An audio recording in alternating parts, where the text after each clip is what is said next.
Okay, we got all the water going. We know the group head works, the dosing chamber works, appears to work. So now we're gonna go ahead, unit's still unplugged. We're gonna head and we're gonna test the heater, okay? Now there's several ways of testing the heater. We're gonna connect it up right now. Now one way to check it is if you have an amp probe, amp meter, you can clamp onto the wire and test it that way. Another way to test is check the voltage. If there's voltage coming across here with a meter. For this test, we're just going to turn it on and we're going to listen if the heater comes up. Okay. What will happen is, since we're full of water, the tank's full of water by the indicator, so we're all full of water. It's not going to draw any more water. The heater should click on. Okay, now there's a safety feature. The heater won't click on unless the tank is up to the level it's supposed to be. And according to our indicator, according to our sight glass indicator, we're up to our normal level. Okay, so I'm going to go ahead and turn this on and see how it goes. Okay, so we're plugging in. Okay, so what will happen, I'll turn on, if it was hooked up to water, it will draw water, fill up the tank. Both tanks will finish filling, and then it'll turn on the heater. So we're already full, so it should turn on the heater right away. So that was the click, was the heater. So now the heater's on. Okay. So if I was to check with a meter right here, I would see voltage.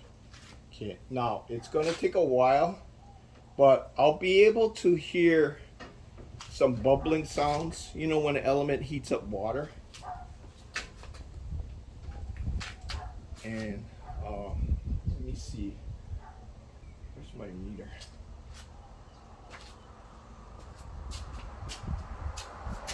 Okay, so I'm gonna do this real time to show you how long it takes for the heater to heat up.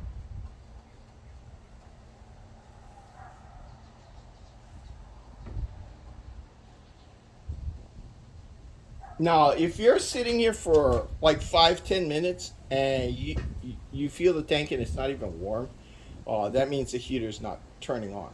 So if the heater's not turning on, you could have a problem with the pressure stat. Pressure stat is open. Remember that safety, there's a safety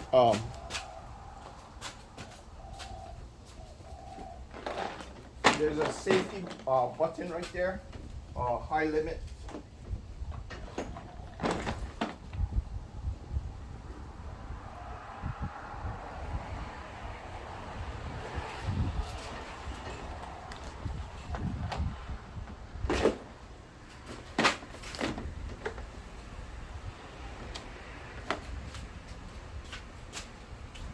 There, it looks something like this. Okay, this one has a reset. Okay, but as you can see, it's just a button and it mounts to the machine like that. Okay, these are fairly common. I'm pretty sure you can find them on Amazon. Okay, you might even be able to steal it out of a old coffee pot.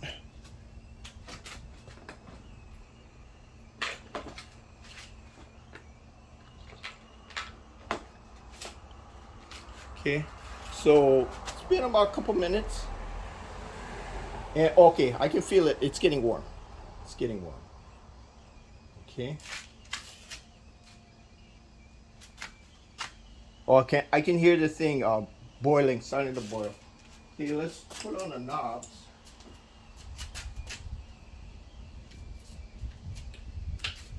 So what's happening is the water's starting to come up to temperature. We're going to put on the knobs. And remember, the valves are all open.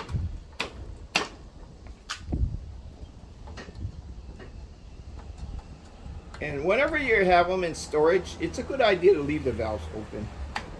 It lets the air out, any air, and and it doesn't compress the. There's a washer.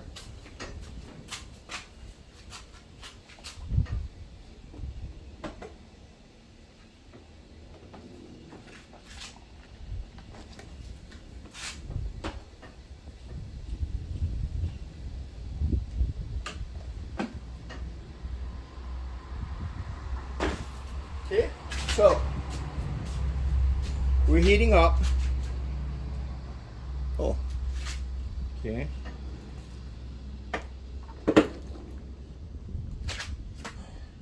And we're looking at this dial. See, so now you're starting to see the dial move up. Let's see if we can get a closer look. Okay. Yeah, so you can see the pressure starting to rise. Okay, now the anti-eddy valve will start steaming, and then we'll close off the valves. So let's zoom back out, and we're waiting for steam to come out of here, the top.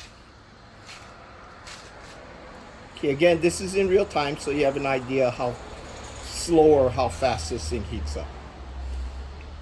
So if you was to use this machine in the morning, obviously, as soon as you walk into the kitchen, you might want to turn on the machine. That way you get a head start and it's heating up. You don't really want a machine on all the time, unless you have a lot of customers, you know, you have heavy traffic and you're using the machine at least twice an hour, then yeah, I guess you could leave it on, but I would recommend turning it off. I mean, especially overnight. There's no reason to keep it on. Even though it might take 8 to 15 minutes to heat up, still, the machine shouldn't be on that long. I mean, if it's not doing anything. Okay. So again, we're waiting for the water to boil. Okay, this is the hot water knob, and this is the steam knob.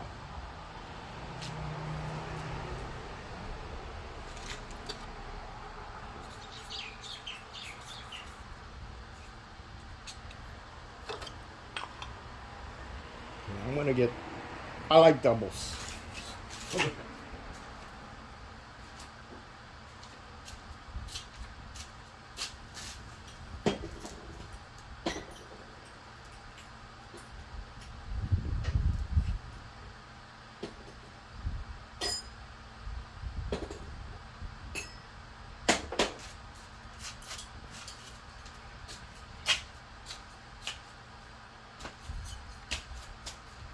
Well, I guess sitting there 11 years does rust out, even though technically this is stainless steel.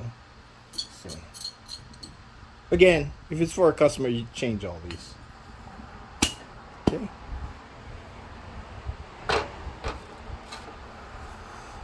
So waiting for the steam.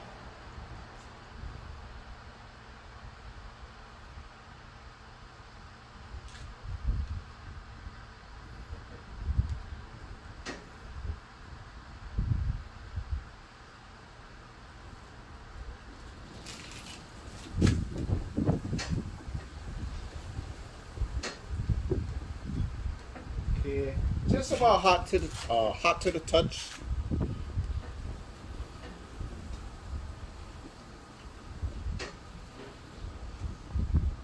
So I already have a video how to change the gasket on this. Remove the three bolts. The head comes off.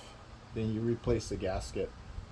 And you may need to use gasket rings, spacers, because as you can see, this one comes all the way over, and so this is the start where it tightens up. You don't want to have this to tighten up, like it should stop halfway, not more than halfway, the halfway mark. Okay, if you start going all the way down to the right, you need to change the gasket. The gasket's warm. Okay, okay, there goes the anti-adder valve. It's starting to, okay, that's hot water. Let's turn that off. And this is steam on. Okay, let's turn that off. So now we can start building up pressure.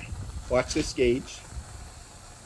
The anti-adder valve will click off. It's letting off the, so that it doesn't suck. There we go. Okay, it's sealed up. Now the pressure gauge will go up. So what we're looking for is we're looking for the pressure gauge, steam gauge, to go all the way up into working temperature, working pressure, which is about right here. Okay, 125. These graduates allow you to a certain play, but you don't want to get up into here, okay, because that's a little too much pressure. Now there is a safety valve for overpressure. Another way for overpressure is if that high limit switch is connected. That's another one. So one of the situations, if the heater's locked in and doesn't turn off, what will happen is the pressure will go all the way up, and once it goes all the way up, the safety valve will blow. It's a real loud sound. Okay, it'll go for about 10-15 seconds, shut off, and then it'll heat up again, because when it releases all that steam, all that the pressure drops. Okay, then it keeps heating, and then it happens again, it blows the safety valve. Okay, so you can see the pressure's coming up. Okay, we're still in the okay zone.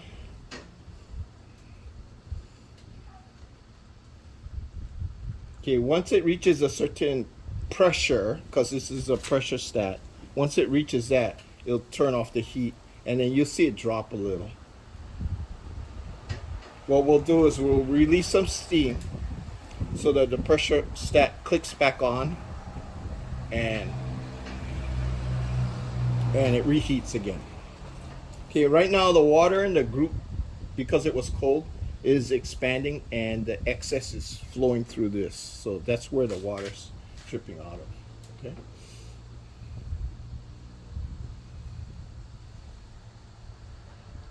Okay, just gotta maintain that water level.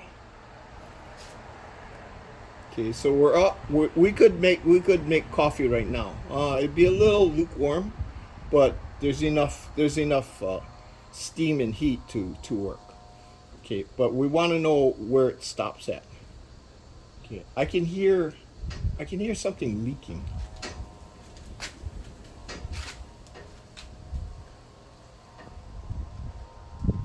So while this thing's heating up, we're going to look for steam leaks. I mean, it's possible that some of the connections might be leaking.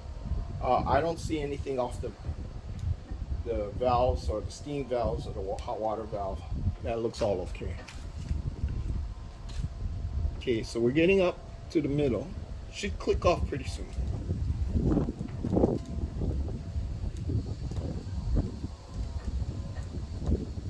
Yeah, I can hear more steaming.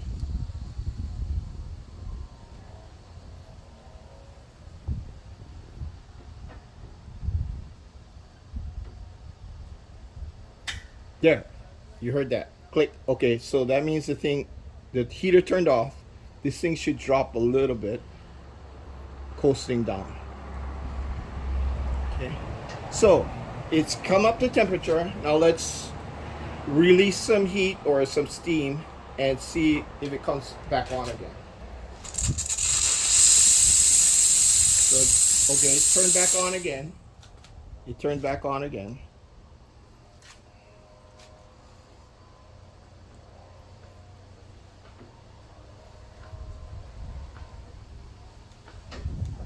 Okay, another thing to check is note the steam coming out, the fragrance of the steam. It should be clean, smell like just fresh steam. Okay, right now I get this stale smell.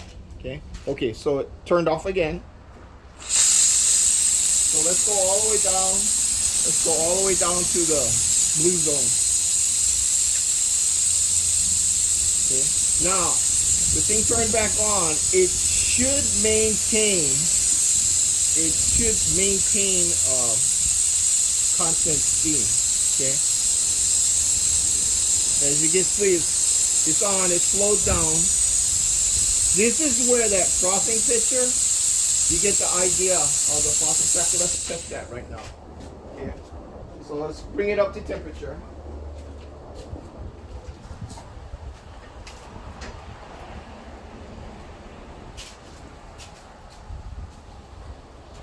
I'm gonna put half a pitcher of water.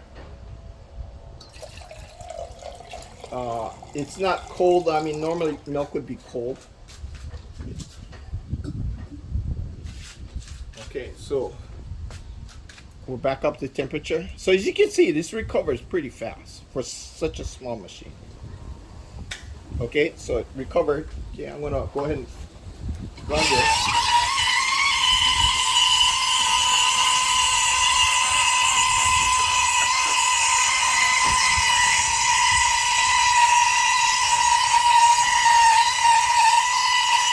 Okay, we're still maintaining pressure.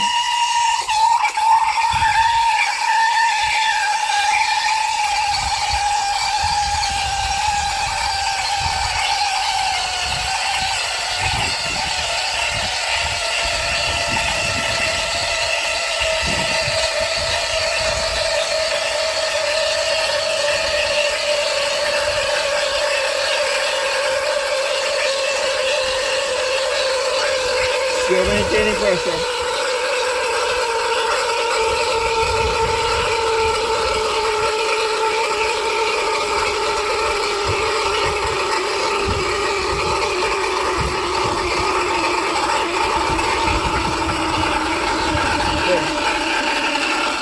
Yeah, the water's more than adequate. Okay, so this is about that much water.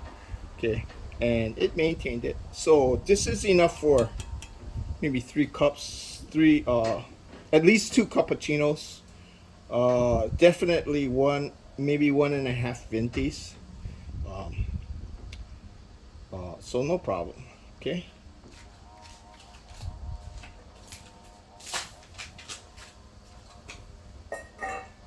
Okay, so let's go ahead and check how hot.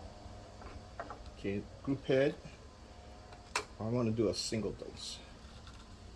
Okay, so the heater just clicked off.